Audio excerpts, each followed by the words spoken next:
খাইতে বসে নাই গো ফারাজ দেখতে বলো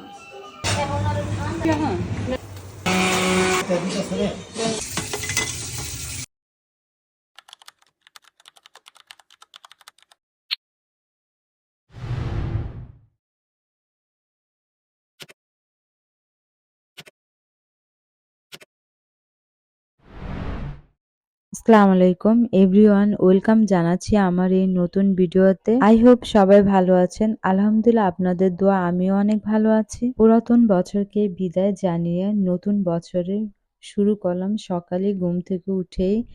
কালকে রাত্রে আমার ভাইয়ের ওয়াইফ পুডিং বানিয়েছিল, সেটা ফ্রিজে রেখে দিলাম। এখন ফ্রিজ থেকে বের করে আমরা সবাই খাচ্ছি।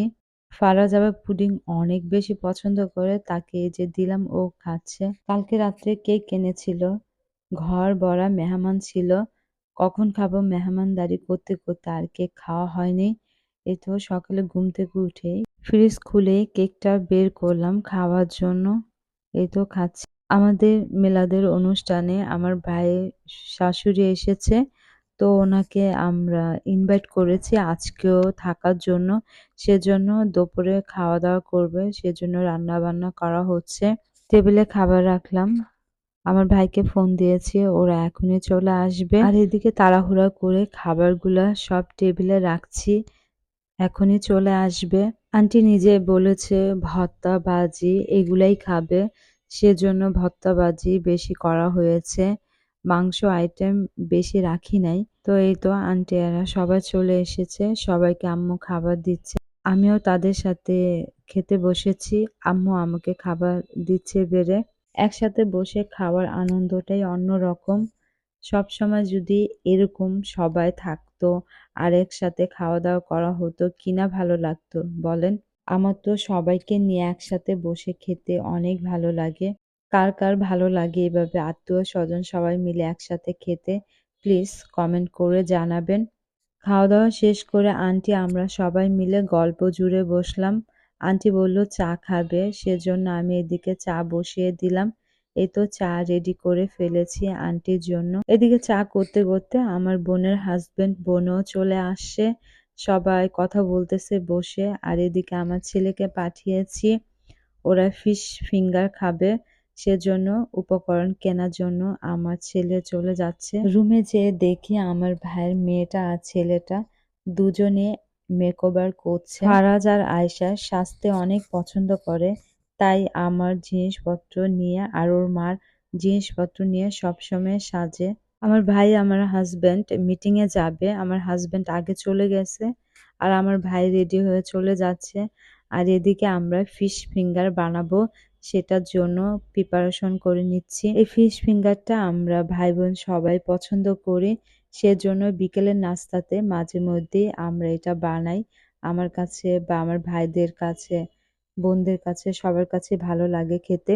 এদিকে ফিশ ফিঙ্গার আমার বোন ভাজছে, আর এদিকে রুম একদম মেসি হয়ে আছে, সেজন্য আমি গেলাম রুমটা পরিষ্কার করার জন্য। আমার ভাইয়ের ছেলে মেয়েদেরকে অন্য রুমে বসিয়ে তো আমি এই রুমগুলো পরিষ্কার করে নিচ্ছি। আর এই তো দুষ্ট পাখিটা দেখেন কি দুষ্টমি করছে, ও জুস খাবে বসে বসে আর এই তো মোবাইল দেখে। খাবার খাওয়া আর মোবাইল দেখা এটা আসলে খুবই ব্যাড হ্যাবিট, বাচ্চাদের জন্য আসলে হার্মফুল। এজন্য চেষ্টা করবেন বাচ্চাদের মোবাইল হাতে না দেওয়ার জন্য। আমি তো আমার ভাইয়ের ছেলেকে অনেক বকা দিই, তারপর ও মোবাইল দেখবে আর খাবে, ও তো নাছোড়বান্দা, ওকে কিছুই বলা যায় না। আসলে বাচ্চাদেরকে এই ব্যাপারটা কিছুই বলা যায় না, তারপর আমরা চেষ্টা করব যত কম মোবাইল বাচ্চাদের হাতে দেওয়া যায়। ফিশ ফিঙ্গারের সাথে আমার আন্টি বলতেছে চাপটি খাবে, তো সেজন্য চাপটি বানিয়ে দিলাম তাদেরকে। এর সাথে ২ ধরনের ভর্তাও করেছি আমি, ধনিয়া পুদিনা ভর্তা একটা থাকবে, আর শুটকির ভর্তা তো সবাই পছন্দ করেন। আমি একটা বেশি পছন্দ করি না, কিন্তু আমার ফ্যামিলির সবাই শুটকি ভর্তাটা খেতে অনেক বেশি পছন্দ করেন, তাই আমি শুটকি ভর্তা নিয়ে নেই। আমার হাজবেন্ডকে বলেছি তুমি খাবা, সেও খেতে চাচ্ছিল না। ধনিয়া আর পুদিনা ভর্তা একসাথেই করেছি ব্লান্ডারে, ব্লান্ডারে করলে বেশি একটা ভালো লাগে না, তারপরে শর্টকাট ব্লান্ডারেই করে নিলাম। আর এই পুদিনা আর ধনিয়া ভর্তা আসলে শরীরের জন্য অনেক বেনিফিট, তাই আমি চেষ্টা করি মাঝে মধ্যে আমার খাবার রুটিনে ধনিয়া পুদিনা ভর্তাটা রাখার চেষ্টা করি। এই ছিল আমার আজকের ভিডিওটি। সো কেমন লাগলো ভিডিওটা অবশ্যই কমেন্ট করে জানাবেন, অ্যান্ড কে কোন জায়গা থেকে দেখছেন তাও কিন্তু একদম জানাতে ভুলবেন না।